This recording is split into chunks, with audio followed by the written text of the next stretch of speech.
Welcome to Conversations Through Alzheimer's. I'm Amber Marty. And I'm Felicia Wood. We're sisters and daughters of Rosemary Marty, diagnosed with Alzheimer's in June of 2025. We're documenting her journey as it happens, and we're sharing every resource we find along the way. This is her story. And ours. Thank you so much for joining us today for another episode of Conversations Through Alzheimer's. Today, we're going to be talking quite a bit about the kind of resources that are out there that you may or may not know about, especially revolving around Alzheimer's. Imagine that. But before that, we want to start by taking just a moment to check in. As you know, this podcast came about because Amber and I are documenting our mom's journey. And so we want to just share a little anecdote or just a little story that's kind of recent about life with mom right now. So Amber, do you want to start things off? Yeah. So yesterday I called my mom, as I do every day. And she said that the night prior, she had gotten home pretty late because she went to bingo with some of her friends. And at first I was like, oh, that's great. She's going to hang out with her friends. You know, it's something she hasn't done in a while. That's awesome. And then I registered the word bingo. And my knee-jerk reaction to that was, why would an Alzheimer's patient be going to play bingo, where you have to do multitasking? You have to hear the numbers, look for the numbers quickly. We already know that mom has an issue with seeing, like you could say B19, and she can't recognize B19. And so, you know, the protective part of me was like, who let her go to this? This is going to be cognitively, frustrating. This is going to probably make her self-conscious and she's not going to have a good time. And so when I called you, Felicia, later to tell you about this, expecting you to say oh my gosh, yeah, can't believe she went to that. You were like, oh yeah, I knew she went. And I said, oh. Well, I think it's good. I'm glad you're bringing this up because we have differences of opinion, right? And I think this is very normal for caregiving teams, right? And even siblings and even different philosophies to approaching this illness. And I will say I found out about it the night prior, and I wasn't not concerned, but my general thought was she's got to go try it. If it goes really bad, there's nothing, it's not unsafe. In my opinion, there was nothing exact. There was nothing unsafe, and there was nothing. So if I thought that she wasn't going to be able to roll with the punches, or she's going to be sitting there crying or having a breakdown or something, I would have said something, but I didn't think that was going to be the case. I figured that, and I figured what would happen is what I told her is I said, Mom, go be with your friends, try it out. If you get there and you realize that you can't really keep up with it, which is what I assumed probably would happen. But I was like, if you get there and you realize you can't keep up with it, I was like, you don't have to do it perfectly. Just start dotting your thing and make your own bingos, but don't call bingo. Just, or just kind of roll with it. And I also told her, it might be a lot. So if you can, I would clear your morning the next morning, really feel like you can sleep in and try to take care of yourself, which it sounds like she did. But yeah, I mean, this is one of those things where it's really hard. And it's I think you and I have different opinions because I usually tend to say let her try it and then let's see how it goes versus I think if it would have been up to you, you probably would have intervened and said absolutely not, you cannot go. Is that what you would have done? No. I mean, I can't force somebody to do or not do anything. I think I would have tried to talk her out of it, knowing me, like I said, because my first reaction is protecting her. But that's not always the right thing. As soon as you told me your perspective, I said, okay, good point. And I backed down, I'm always open to different opinions, as you know, as we've gone through many times throughout this journey. And I just get worried for her. Yeah, I do too.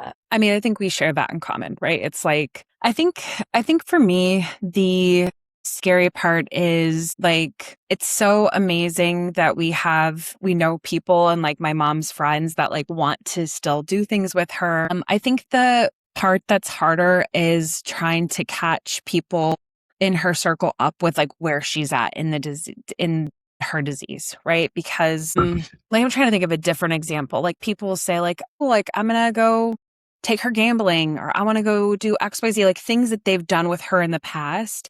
And they don't totally know where she's at with it. Now, I will say we've talked about this before too, which is a lot of people might stop calling a person that they know has Alzheimer's. They might stop checking in because they're they don't know and they don't know how to ask. And so it's just easier to just drop off and kind of start to lose that relationship, or just, write a Christmas card and say like, hope you're well, versus like being willing to say like, hey, let's go do bingo. Personally, I would rather have people who are still calling her up and saying, hey, let's go to bingo. And then like, if it wasn't like, I'm sure they had a great time. Like, I'm sure they all were laughing, and there was a lot of extra bingo cards, and I'm sure it was a blast. But, if they next time are like, that did seem a little hard for her, maybe we can go, I don't know, go to coffee or Yeah, or go do painting, right? Like you can still go do things, but maybe like a little less with that cognitive thing. I would always rather have that. And I think it's really good for her to see people and socialize. Yeah. I mean, I don't know. How do you feel? Like it is hard to like catch people up with like where she's at. Yeah. Well, and you bring up a good point. Like mom recently said, like she's surprised that like maybe certain family members haven't called her, or friends. Like people know I have this diagnosis. No one's even checked in. And I had to remind her, like, if I didn't know, if you were my mom, like, and if you were like a great aunt or something like that, like I probably wouldn't call you either. Like it's like, so I don't mean that in a bad way. I just mean like, yeah, you don't know, like when you hear, like one of our first episodes is like, when you hear Alzheimer's, you think, oh gosh, do they even know who I am? Like you have no idea where they're at.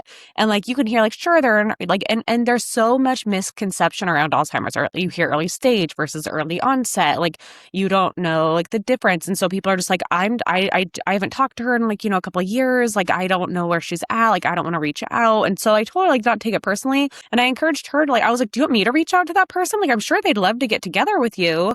Yeah.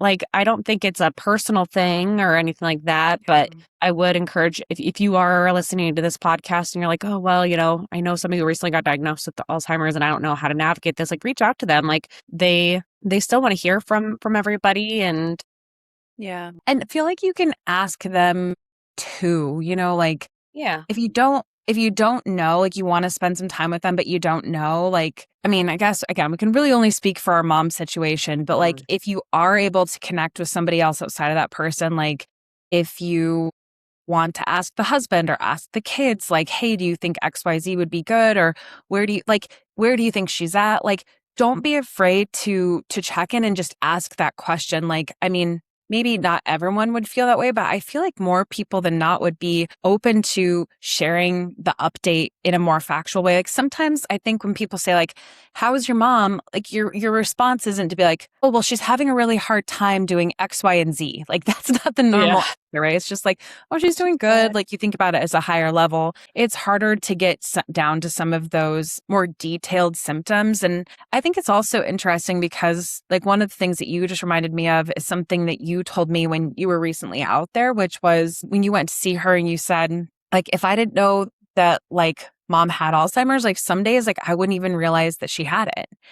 And I think that's totally how like Alzheimer's actually is, where it's like, especially you depending on the catch them in activity. their routine and things are normal, or you're on a good day, like you don't even know the difference, which is also another reason why it's like, let's go do, whatever. And then sometimes it's when you actually try something where that actual neurological damage has happened and there's like a real decline in that area of the cognitive capability, that's where you start to see like, well, that's the difference between being forgetful in Alzheimer's or like repeating myself in Alzheimer's versus like, oh, I literally can't look at a screen and know like where the red button is or where the square is or what the number that's being called out is, right? Like those are some of the neurological differences. Yeah. I was watching this TikTok last night, and of course my TikTok is full of like Alzheimer's and dementia type things. As one's is. Yes. And the video that I was watching was talking about how this is like more in like the later stages of how the patient with Alzheimer's will just say no to everything. Hey, do you want some dinner? No. Do you want to take a bath? No. And they learned it's because it's the safer option. They don't have the capacity to think like, do I want that? Like they just know like no is a control thing. It feels safe to them. They just like if they say no, they don't have to. They know they don't have to deal with it. So like what they suggested was instead of saying do you want dinner, you say, hey, dinner is going to be on the table in 10 minutes. And they'll be like, okay. because they don't have to think about it. And so like going back, this does tie into what we were talking about is like, like maybe like for some of her friends, for example, like they could say like, hey, Rose, like I want to hang out with you. I'm going to pick you up tonight at 7, or I'm going to pick you up. Like they don't have to think about how to get there, or and then just like maybe go walk around their neighborhood. Like, hey, I'm going to be at your house at 7:00 tonight. Like, do you want to go for a walk? Like that way they know the neighborhood, and obviously it's going to depend on the person. It's funny because you say this and it's like, one, if somebody just showed up at mom's house and said 7:00, she would. I know. I'm talking about more general.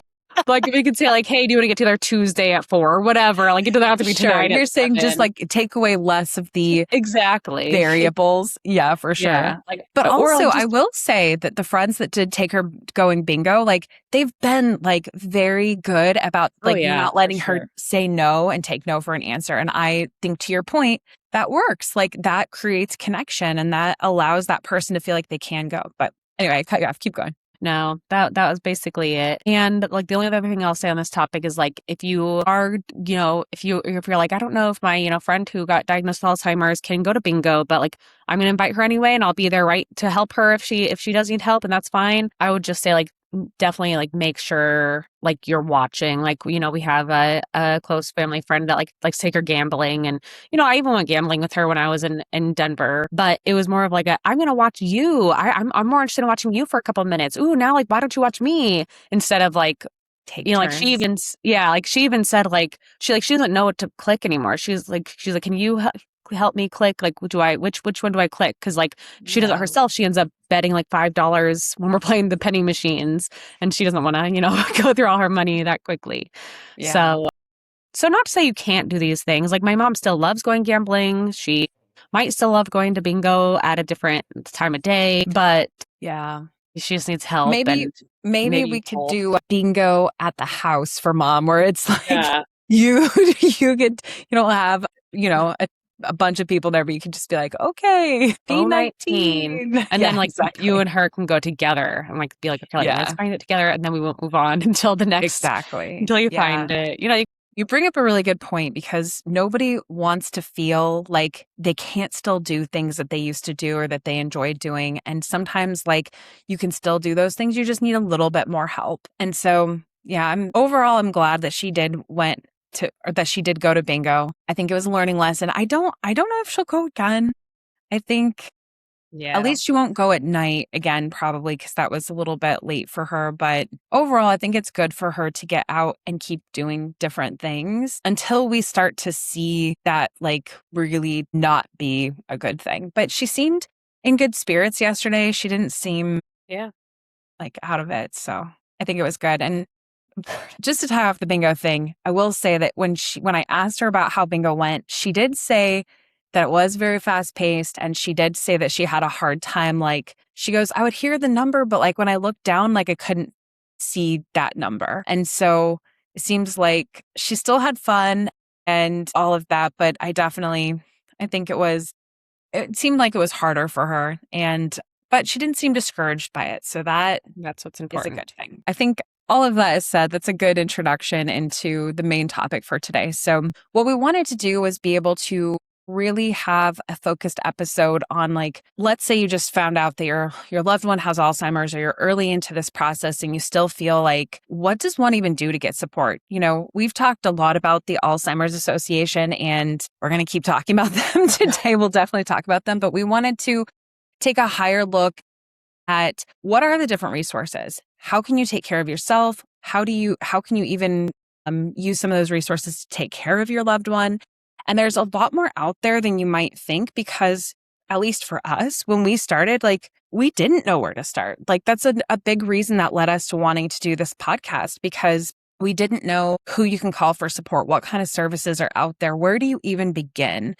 And then even once you know where to begin, like, where do you go when you are so frustrated, or you feel like you're all alone in this, or you don't really have friends who are going through it too, and you don't know how to get that support that you need to deal with the grief or the frustration or just the whole thing. So that's what we're going to be covering today. We've got a bunch of different things to share, but Amber, where do you think we should begin?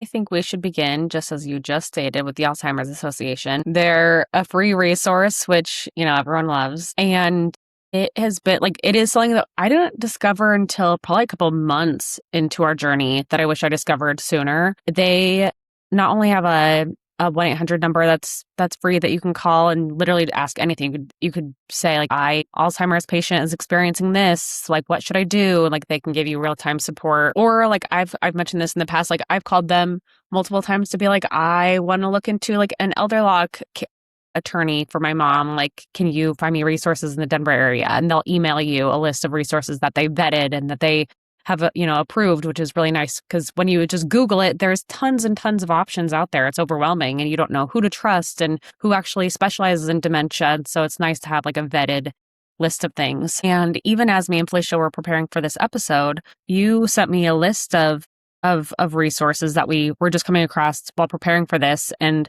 some of the best resources we found, which I'll link in the show notes, are from the Alzheimer's Association. And there's a whole list. I'm actually looking at it here while we're recording this, of caregiver resources. And they even have like just more than you can even think of. And one thing I found is they actually offer like free one-on-one consultations with like master's level dementia experts. This is something that like I think a lot of people want, but they don't even know is available. They didn't even know where to begin. Like probably most people don't even know there's master's level dementia experts that aren't just being like at a neurologist office or like at a care center. So the fact that you can explicitly call the Alzheimer's Association and talk to them about that, see if you can meet with somebody and actually create an action plan, I'm sure that would probably, I think for us, one thing we've really realized in caring for our mom is that having a plan, even if it's only just the next step or like the next step after that step,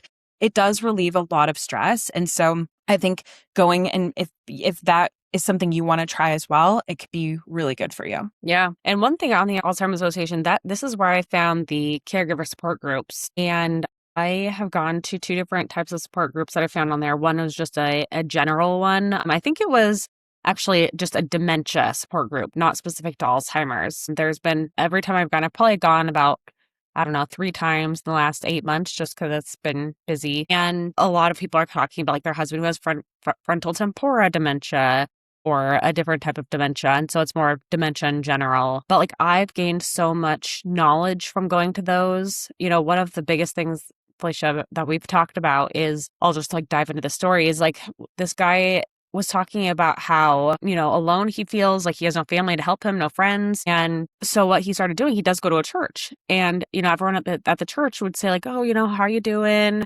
Like, if there's anything I could do to help, let me know. And he said, like, if you mean that, I will add you to this list. I have a list of people, like, it's getting to the point with my wife where I can't leave her alone and we can't afford like care 24/7. So if you mean that, like, I'm going to call you and I'm going to, like, sometimes I need to run to the grocery store or take a shower and, like, I'm going to need you to come over for an hour. So if you really say you're going to help me, I'll add you to this list. And, like, everyone's like, yes, of course. And that's been a huge resource for him. So, like, that's something I just want to point out to everyone, too. It's like, I think we've talked about this idea before, and I think it's a really important one to pause on and consider, because this is kind of exactly what we're saying. It's like, one, yes, go to support groups because you can find ideas like that. But on that idea in particular, what's to say you can't even stop people from, or like say like, hey, I've got a group text. When I need something, I put it in that group text, and like anybody who can, hey, I've got a grocery order. Can somebody pick it up? Hey, like, can somebody come over and hang out with my person while I rake the leaves, whatever that is, or take a shower, go get some groceries, whatever it is. I think that's another great idea. It's like you can call list, text lists are great these days. Like to your point, I think a lot of people want to help, but they don't really know how. And so you're always, what do you tell me? You always say the answer is always no, unless you ask. Exactly. Yeah. So that was a great takeaway. And after you found out that story, you called me and told me that too. And I think that's something that clearly is stuck with both of us as a takeaway. Yeah. And so that's been a great one. And that is just anybody can join, any caregiver who is caring for somebody with dementia. And then the other one that I've gone to more frequently, just because it's a little bit closer, is a daughters-Alzheimer's support group. So it's specifically made for anyone who is a daughter of somebody dealing with Alzheimer's. And so it's a little bit of a smaller group. And I found like I just have a little bit more in common with this group of people. But what's also really unique about this group in particular is it's Zoom optional, which I really like because I live, as we've talked about, in Buffalo, New York, and it can get pretty snowy sometimes. So if I want to go during the winter and it's a blizzard outside, we can all just hop on Zoom, which is nice. And I have gone all in person because it's about 5 minutes down the road from me. But what's awesome is it's not limited to just Western New York. Like there's people all over the world that will hop in this Zoom call. It's usually like, I don't know, 2 to 3 people who join via Zoom and about 10 of us in the room. But like hearing people's stories, like, cause I mean, there's like the people who did find us, like they said, like they don't have any caregiver support groups in their area. And like Felicia, as you know, you've dealt with that too. So it's nice that there is a resource for people. Yeah, it's interesting because I think this also shows the difference in our personalities, because you're definitely the kind of person that's like up for going to a group thing, going to a group class, like trying different things. I'm definitely more resistant to those kind of things. But to your point, well, there's 2 things I want to say. One, is that sometimes you do need to be in those situations with people who are going through something different than you.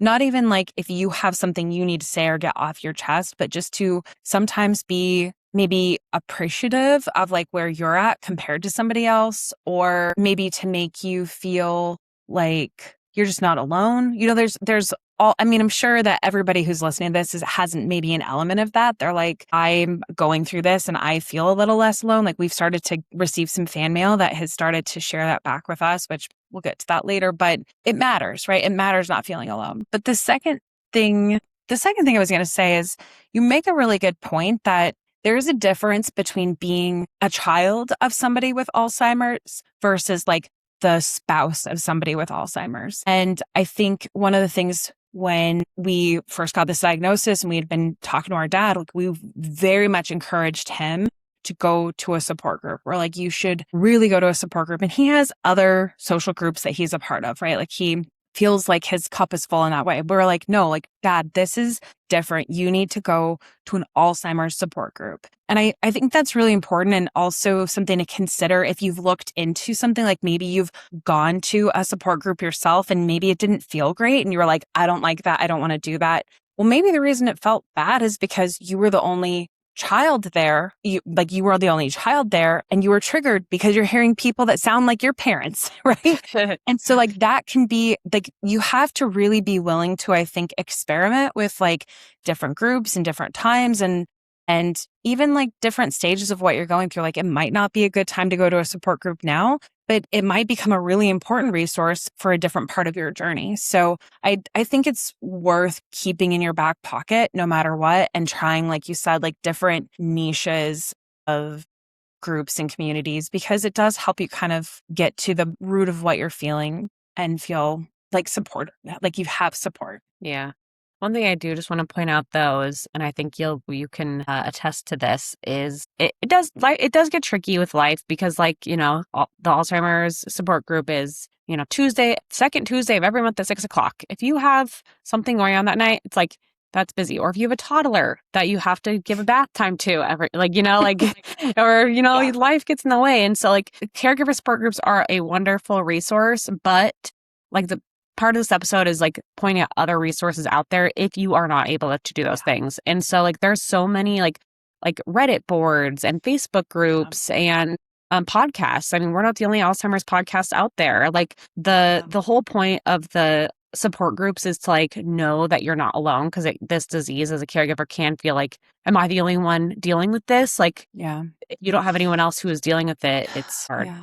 It's funny because it reminds me of parenting in some ways, which I'm definitely at that crosshair where I've got a toddler and then I've got a mom with Alzheimer's. And it's so funny how sometimes the themes of what you're dealing with, you're like, for example, my child just figured out how to crawl out of his crib and so is suddenly into a big boy bed and we're figuring out like a whole new phase of life. And I like think all the time, I'm like, I don't know what I'm doing. I don't know how to do this. And it's very similar to like navigating a really terrible disease with your parent. Like you're experiencing something with them and you're like, I don't know how to do this. Like I need support to get through it. It's like like you said, sometimes it is easier, especially when you're overwhelmed, to feel like I've just got to do this alone. But the more that we have stepped into this conversation and, started our TikTok, started this podcast, the more we've had people reach out and say, hey, this has resonated with me, or, we're also sisters going through this, or, there's been so much feedback, which has been amazing. I've also found that there's a lot of people starting to come forward on like social media to share their stories. And I've found somebody that has early onset Alzheimer's that has just recently made a documentary. There was another set of siblings, I think it was like a brother and a sister, that had started a podcast about their, I think, dad with dementia. So there are, like you said, you may just, for whatever reason, not be a person who wants to go to a support group, but try getting on social media, try getting on YouTube, and do it when you feel like you can, right? Like some of this stuff is very heavy. That's like another thing you and I talk about a lot, is like sometimes you like want support, but like you can only take it in small doses too, which kind of brings me to another topic that we were going to talk about, which is like books as resources as well. Like I heard about a book through you from, I think it was something that had come up in one of your support groups. Yeah, both of the support groups, the facilitators. It's the one that's called like Travelers to Unimaginable Lands. So I downloaded it and it's genuinely very good. Like I haven't finished it, but I will say, like, I got the Audible version, and I can only listen to like 15, 20 minutes at a time before I have to take a break from it, because it's very real and it brings up a lot of tough emotions, like you're kind of processing grief, you're getting ideas. And so I guess that's another thing that I would say, like, if you're kind of diving into all of this, like, it's okay to take it at your own pace too. So that book is a great resource. Take it as you will. There's probably other books out there too. We'll start like collecting a list. Do you have any others that you know of, or? Yeah, the only book that I've read related to Alzheimer's is The End of Alzheimer's by Dr. Dale Bredston. I did not finish it because the book was due at the library, but I have been meaning to get back into it again because it was very interesting. And he just goes over like the brain pillars that we've talked about in the past. And it's just very, very interesting. Yeah. I think one of the things that we are going to be doing is continuing to make a list of the books that we're reading, maybe the forums, other creators, like as we start to wrap up this season of Conversations Through Alzheimer's, we are starting to look ahead to what's to come and what we want to continue to share in the future. So this is, again, kind of a starting point for us, right? Like we know there's a lot of stuff out there. And even as Amber said, there's things that we, in our research today, are still finding new things that we didn't even know were out there. So we'll keep doing that work. But before we wrap up, is there anything else, Amber, that you found as a resource that you wanted to make sure we shared about? Yeah, like one thing that I do want to make sure we cover in this episode for caregiver resources is therapy. I know not everyone has the financial means to get into therapy, but if you do, and I know a lot of workplaces have like EAP programs where you could at least get like 3 free sessions per issue, things like that. I highly recommend it. Like something that I have recently like realized is like just because somebody has Alzheimer's doesn't mean that the triggers that you have with them go away. And I've realized that a lot with when I went to Denver this past month. I'm in my mid-30s, staying with my parents' house for a week and a half. It's not not a good Not for thing. the faint of heart. Exactly. And so like I'm like all these triggers start getting built up, and then like I have to remember that my mom has Alzheimer's, and yes, she's repeating the same questions, and like to a normal person like that's gonna be annoying, but like I can't turn off those triggers because that's just how our relationship is. And so I've realized like while I was going to therapy, like it's something that I've recently told my therapist like I really want to focus on. Like you have to kind of realize like as the caregiver, the person with Alzheimer's no longer has the ability to work through those things with you potentially. And so you really have to do most of that work yourself. And so I really just encourage everyone to go see your own therapist and work through your own things and your own triggers with the patients with Alzheimer's. Honestly, it's such a good call out. And I will say, I think we are a pro therapy family. Like, in fact, it's true that our parents met in group therapy. That was the starting place of their relationship. But I agree with you. Like, I think whether it's your spouse or your sibling, or whether it's some, however you are connected to that person that has Alzheimer's, first of all, like, you're not going to stop feeling, like you said, triggered by them.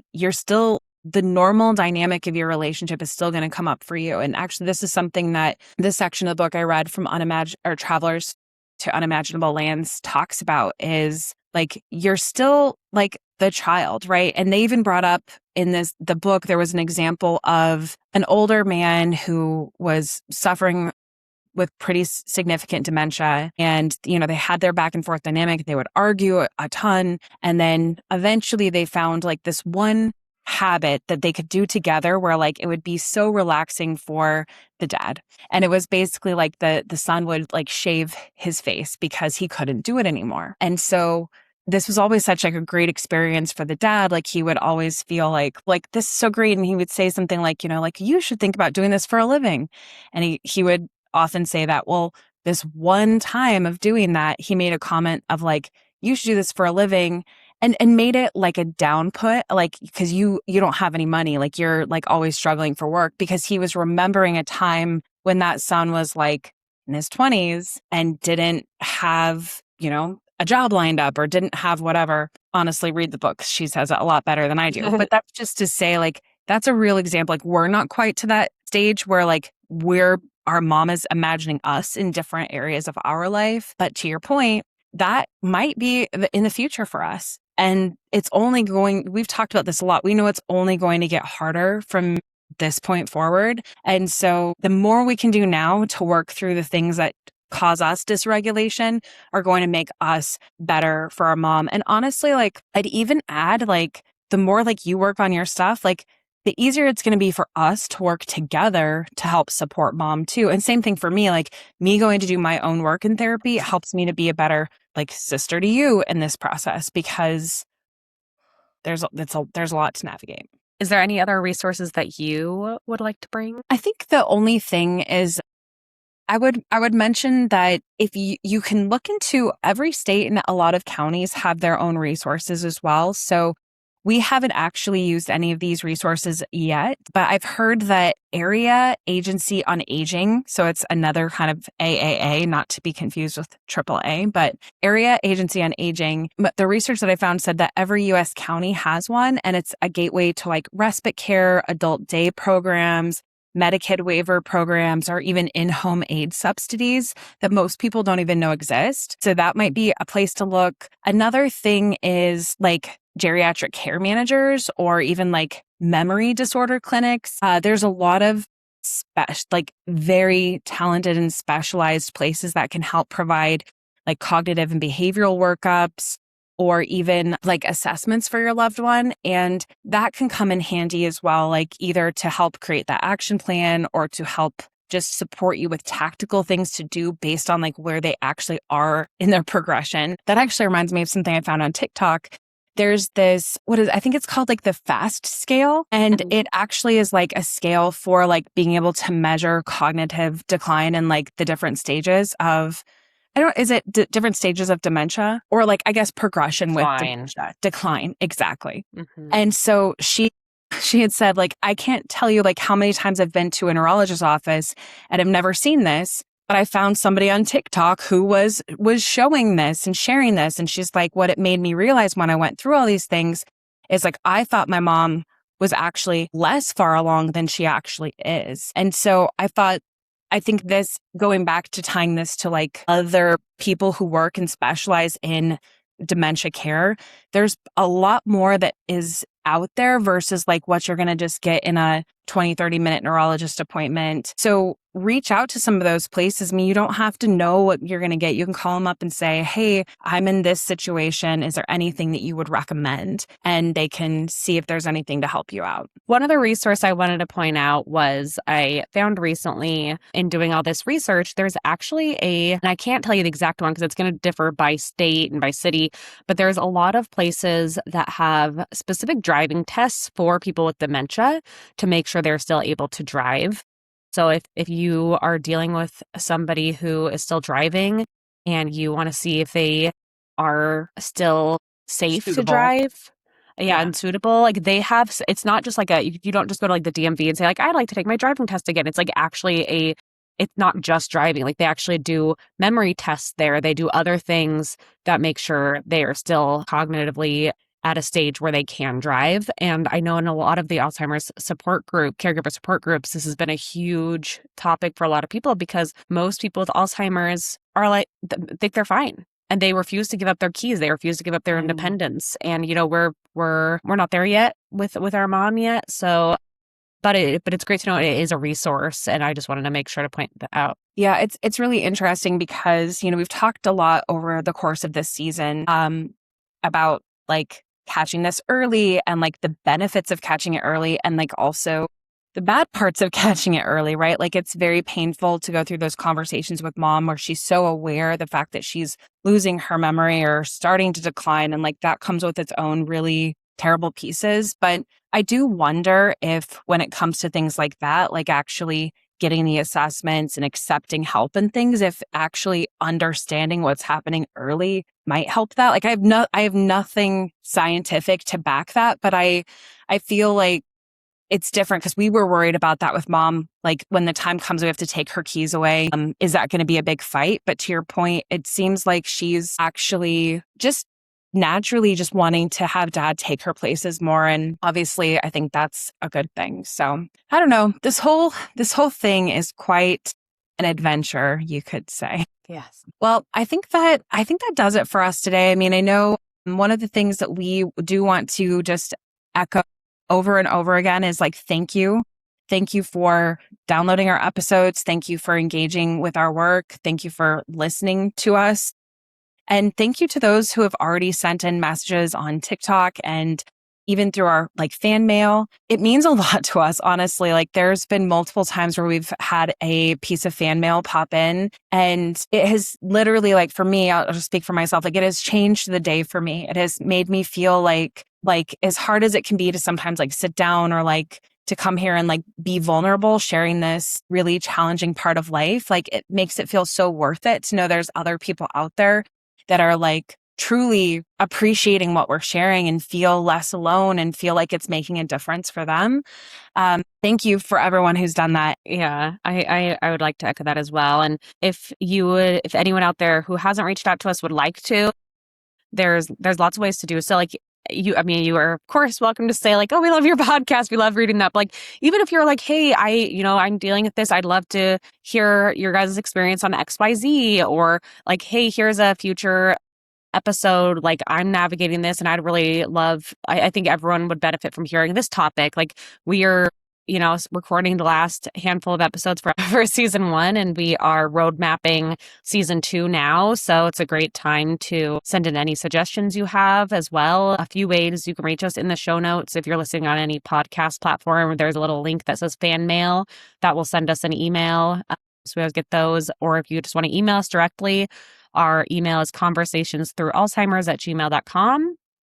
And last is our TikTok. You can always send us a message there. Conversations through ALs, I believe is what our handle is on TikTok. Yeah. So just wanted to throw those out. Yeah, absolutely. It does mean a lot to us. So, and to Amber's point, honestly, we'd love questions, right? Like if there's certain questions that not that we're not experts. We're not doctors. But we certainly enjoy some, like, I think some of those things that we've stumbled on are like, that we've shared a lot on this podcast, or things that we've ended up asking each other, like, well, what do you think of this or whatnot? So yeah, feel free to send in your questions. One last thing we wanted to do was also just let you know that we are going to be at the 2026 Walk to End Alzheimer's in Buffalo on September 26th. So if you are in the area and you want to come and walk with us, you can join our team. We would love to have you. And if you're far away and you can't be there, but you want to help be there in spirit, you can donate to our team. We've raised almost $1,000 so far, which feels absolutely like honestly, that feels like a dream. Like we started this project earlier this year and we didn't know how many people we'd reach or how much we can help contribute. And it means a lot to us. Our goal is, what's our goal? 2,500. Our goal is 2,500. It would be incredible if we could raise that amount to give back to an association that has given so much to us. So if you haven't had a chance to check it out, you can click the link in the show notes. You can learn more about our team, learn more about the association if you feel like you want to know more, and you can make as small or as large of a donation as feels right for you. With that, one last thank you to everyone listening this week, and we will talk to you again next week. Thanks. Bye-bye. Bye-bye. If this episode resonated with you, or if someone you love is navigating an Alzheimer's diagnosis, please know you don't have to fight it alone. The Alzheimer's Association is a free 24/7 resource available to anyone who needs their support. Whether you're newly diagnosed, deep in caregiving, or just trying to understand what comes next, you can reach them anytime at 1-800-272-3900. You can also reach them online at alz.org.